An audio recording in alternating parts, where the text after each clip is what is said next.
neno ka women rep otimo kae. Nyakorom gajwang mago gin moko kuom paro mabende moko kuom jodak e kaunti ma Kisumo oseliek ahinya kaluwore kod tich mabende jaod bura margi mar kaunti osetimo mano Ruth Odinga. Kata kamano nwaluonge twak okinyi ma kawuono kaluwore kod dich mabende ne nitiere godo, nowacho ni noko nyalo chopo. Kata kamano geno marwa ni Fatuma Mohamed mano jaod bura e kaunti ma Migori dhi chopo mar mondo mi en bende watwagie kode. Kwa kamano thuolo makende Dr. Joyce Osogo arwaki ni machiegni. Mana kaka penjo mana penjo Dr. Christine Mbaka. Inyalo miyi remarks adi e wi apar e kinde thuolo mar higa achiel chakre ni chal muma mano misechwalo ne ogande kaunti ma Homa Bay. Anyalo miyo remarks aboro e wi apar. Nyaka na chak tich kuom higa achiel. Aboro nang'. Aboro anyalo chiwo nikech riyo ma an go mondo mi atiek tija kuom higa achiel ok achopo kaka nyocha gombo. Ne ok en dwaro mara, ne en chenro mag gik matudore to tuomore gi deko mag mwandu monjo be ni chope county mag omenda mondo chenro mara gi riyo mara kaka an go kaka jachung' moyier ne od bura mar Homa Bay County mondo tim omiyo na deko gi chako tich omiyo nikech an wuon anonora kaluwore gi agenda mara mane an go ma dhongera dendo ni manifesto mara kaka na pange na dhi time poko chopo gi dwaro mara to ok en ni en ataro kuom tich monjo bed na timo en deko mokor kakora en deko mar sirikal Dibed deko mar omenda debed deko mar omenda mana chiel kuom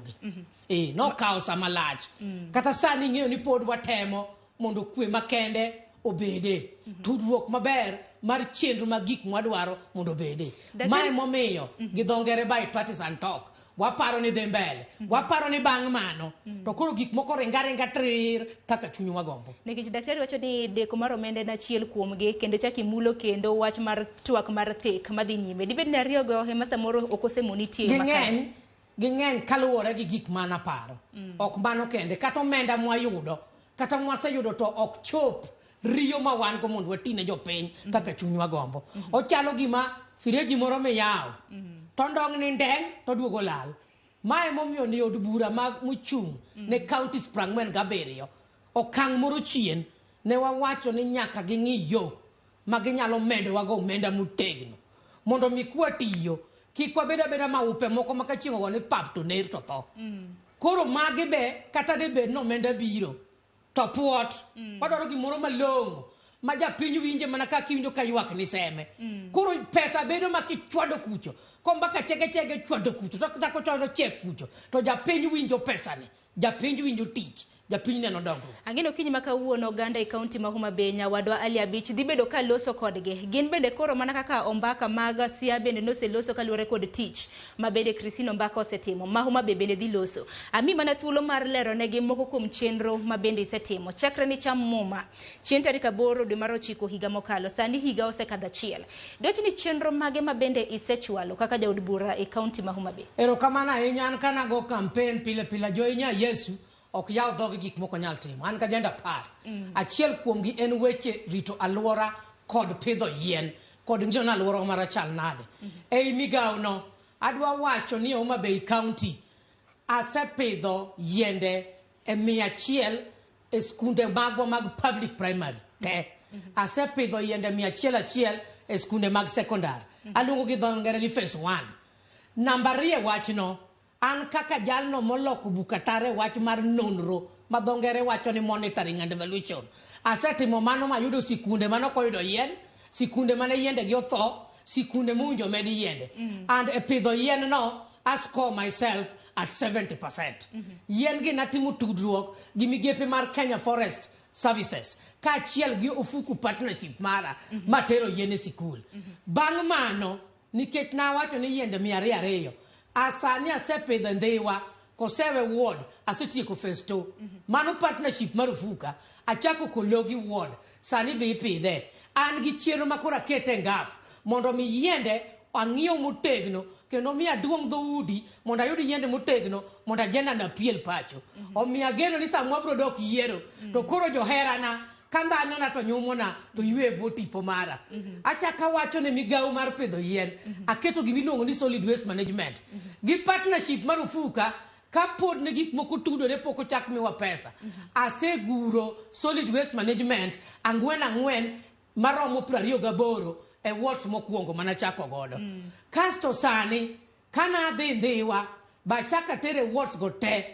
solid waste management 34 koro miyo loke chiro kose petho karo nyango ka togo chapat gi mandas gi chae to jwala cha koro kowit piny koro nyumo na solid waste management ka governor na maer Mama Gladys Wanga golo loche ne department mar environment mondo chok yugi ni kechembo go wachno mondo mabeyo bed kama ler mayamo bere takone ne ya high excellency ka gi wuotho to gi chok be yugi makete solid waste management koro gini wanywako mar adek e wachno as established environmental ambassadors ochiko na launch gi poko chako tich adwan mondo atim ne gi socio economic empowerment agera tadwani gibed johera mar yien tadwani gibed jogo makoro yiende mipidho tree nurseries okwaom Kisumo wabed gi mang'eny manyalore kato jo Kenya Forest Services bomiya forest achiel gi participate the role of reviving reforestation so that we increase the forest cover e Homa Bay County dibedo kama longo kendo mondisore kopogore gi weche mag aluora dibedi adhi mara ariyo bera mos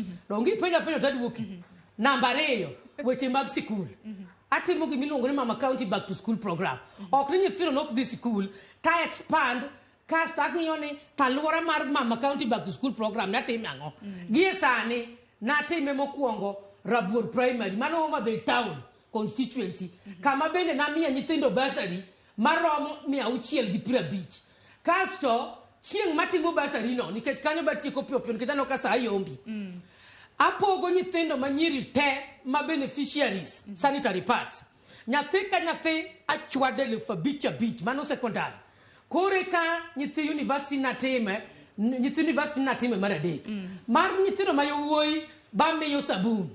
koro nitiere concept moro maketo e gimiluongo ni health and sanitation nikech kaka nyako ma ong'e wechego apogo committee ka committee pa agenda mara omiyan gi health committee chieng' education nyaka gibi gi support education committee kod education committee gin gi champion bursary to health and sanitation gi champion sanitary pads and baso ma Bensouda luongo ni ya Bensouda batha gal Bensouda batha boy Bensouda pada gal iwinjo wachno apadgi kato nyithindo mayowuoyi okere na toyo miluokruok go obwongo gi chapunga tero gi e training gibede breakaway rooms kam ipuonjo gi weche mag gender based violence ipuonjo gi weche mag sexual reproductive health nyathi ka obasari na ko bwongo ne sharp to gik munjo dwar obero jalno mutegno wadaro jo Kenya mutegno eluo Nyanza ero kama na inya kosina dhi mbele masetting muthoth mana mawiye nikech aya chirni na wacho na achiel be kora awerni